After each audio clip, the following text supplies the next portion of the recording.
Здравей, приятел! Днес искам да започнем една поредица, която за мен беше абсолютно важна да разбера и осмисля.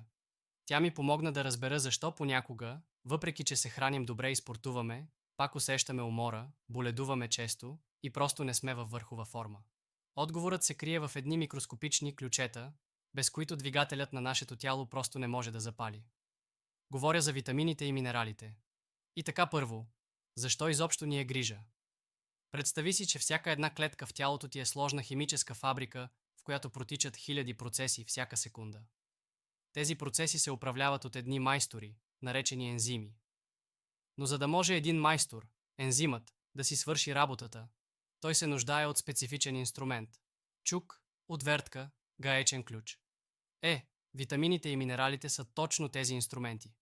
Без тях майсторите са безполезни. Реакциите спират, фабриката замира. Проблемът на модерния свят. Празната храна. Тук идва големият шок. Официалните данни, цитирани от учени като професор Дадали, са стряскащи. Около 80% от населението е в постоянен дефицит на елементарния витамин С, да не говорим за останалите. Защо? Защото съвременните храни, макар и калорични и вкусни, често са празни от към тези жизнено важни микроелементи. Почвите са изтощени, храните се обработват, съхраняват се дълго и накрая в чинията ни остават предимно калории, но не и инструменти. Това е основната причина да се чувстваме зле, дори когато си мислим, че се храним здравословно. Нашите клетки буквално гладуват за микронутриенти. Това беше първата част от нашата лекция. Осъзнаването на този проблем е първата и най-важна стъпка.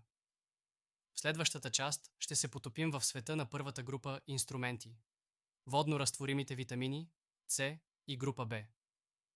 Ще разберем защо аптечният витамин С не е същият като природния и ще ви споделя гениален трик как да си го набавите от шипка, без да го унищожите. Остани на линия, харесай и подкрепи канала ни.